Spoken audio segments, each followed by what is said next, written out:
Students, मैं doctor चंदा किसवानी, सह आचार्य राजनीति विज्ञान विभाग, एसपीसी राजकीय महाविद्यालय अजमेर। एनएसएस प्रोग्राम के तहत जो महात्मा गांधी के विचारों पर जो मंथन हो रहा है, उसी के अंतर्गत आज मैं महात्मा गांधी के प्रन्यास सिद्धांत, trusteeship theory of Mahatma Gandhi पर चर्चा करने जा रही हूँ।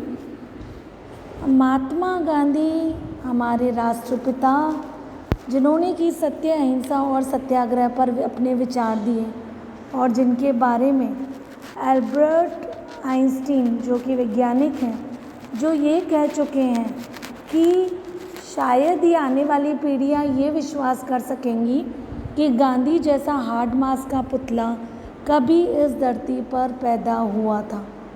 ऐसे गांधी जी, जिन्होंने कि हिंसा का जवाब अहिंसा से दिया, जो कि सत्य पर डटे रहे। इन्होंने सामाजिक और आर्थिक क्षेत्र में समाज में न्याय स्थापित करने के लिए ट्रस्टीशिप का सिद्धांत दिया। तो पूंजीवाद की बुराइयों के अहिंसक प्रतिकार के लिए गांधी जी ने प्रन्यास सिद्धांत प्रस्तुत किया था। प्रन्यास सिद्धांत का जो विचार है, उन्होंने ईश्वासी उपनिषद के उस मंत्र से ग्रहण किया जिसमें ये कहा गया था कि इस संसार में जो कुछ है वह ईश्वर का है। अतः व्यक्ति को अपने उपलब्ध संसाधनों का त्यागपूर्ण उपभोग करना चाहिए। देखो, जहाँ तक हम पूंजीवाद व्यवस्था को देखते हैं, उसमें औद्योगिक प्रणाली निजी पहल पर आधारित थी और जो साधनों के केंद्रीकरण में परिणत हो जाती थी। दूसरी ओर संपत्ति के साम्यवाद में संपत्ति के सामूहिक स्वामित्व के माध्यम से उत्पादन की प्रणाली में निजी पहल को पूरी रूप से समाप्त किया जाता था। लेकिन ट्रस्टीशिप का सिद्धांत क्या था?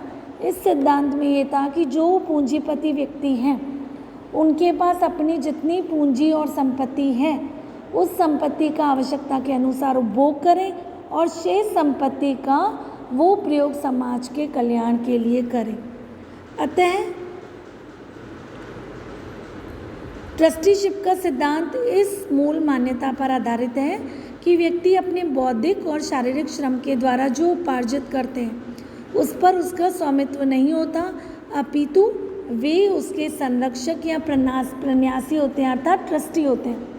तो प्रन्यास की ये धारणा अपरिग्रह और अस्थेय के विचारों पर आधारित है, उसका ही व्यवस्थित रूप है। प्रन्यासिता ट्रस्टीशिप के विचार में संपत्ति के प्रति व्यक्ति के दृष्टिकोण की दो मर्यादाएं। प्रथम, व्यक्ति अपनी आवश्यकताओं को सीमित कर ले। दूसरा, व्यक्ति अपनी आवश्यकता से अधिक साधनों को अपने पास न रखे। प्रन्यास की धारणा संपत्तिधारियों से ये अपेक्षा करती है कि वे संपत्ति का उपार्जन करने की अपनी क्षमताओं का उपयोग समाज के लाभ के लिए करें, समाज की कल्याण के लिए करें।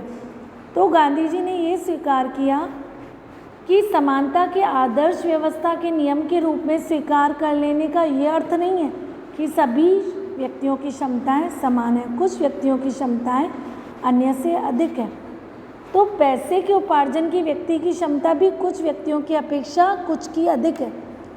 तो जितनी उसकी आवश्यकता है उसका वह प्रयोग करे, शेष का प्रयोग वह समाज के कल्याण के लिए करे।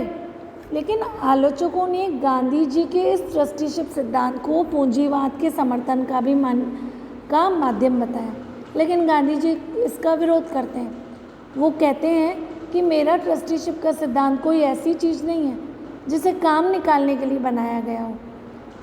अतः उन्होंने कहा कि मेरा विश्वास है कि दूसरे सिद्धांत जब नहीं रहेंगे तब भी वह रहेगा, क्योंकि उसके पीछे तत्व ज्ञान और धर्म के समर्थन का बल है। इस अहिंसक मार्ग का मर्म यह है कि यदि अन्यायी अपना अन्याय दूर नहीं करता तो वह अपना नाश खुद ही कर डालता है, क्योंकि अहिंसक असहयोग के कारण या तो वह अपनी गलती देखने और सुधारने के लिए विवश हो जाता है या बिल्कुल अकेला पड़ जाता है। तो ये ट्रस्टीशिप का सिद्धांत उनकी आर्थिक योजना का हिस्सा है। अर्थव्यवस्था के विकेंद्रित स्वरूप को अपना लेने के पश्चात भी किसी व्यक्ति को विपुल मात्रा में संपत्ति के उपार्जन का अवसर प्राप्त नहीं होगा तथा जो सीमित संपदा वह अर्जित करेगा उनमें से वह अपनी आवश्यकता भर रखने के पश्चात शेष को वह समुदाय के हित में समर्पित कर देगा। उन्होंने कहा है कि संपत्ति के वर्तमान स्वामियों को ये अवसर होगा कि वे दो विकल्पों में से एक का चयन करें, या तो वे स्वेच्छा से स्वयं को संपत्ति का ट्रस्टी बना लें या फिर वर्ग संघर्ष का सामना करें। तो इस प्रकार ट्रस्टीशिप का सिद्धांत जो है वो समाज के कल्याण के लिए है और गांधी जी ने ट्रस्टीशिप के विचार को क्रियान्वित करने के लिए क्रमिक उपायों पर बल दिया। ये क्रमिक उपाय क्या थे? पहला कि पूंजीपतियों और संपत्तिधारियों के अंतःकरण को जागृत करके उन्हें स्वैच्छिक परित्याग के लिए प्रेरित किया जाए। दूसरा, समुदाय असहयोग और सत्याग्रह के अहिंसक साधनों से उन्हें परित्याग के लिए बाध्य कर दे। तीसरा, यदि उपरोक्त दोनों साधन सफल नहीं हो तो अनिवार्य बुराई के रूप में इस उद्देश्य की प्राप्ति के लिए राज्य की बौद्धिक शक्ति का प्रयोग किया जाए। इस प्रकार वर्गविहीन समाज की स्थापना का गांधी जी का विचार साम्यवादियों से गुणात्मक रूप से भिन्न है। जहाँ साम्यवादी समाज के रूपांतरण के लिए बौद्धिक शक्ति का प्रयोग उचित मानते थे, वहीं गांधी जी नैतिक शक्ति का उपयोग उचित मानते थे।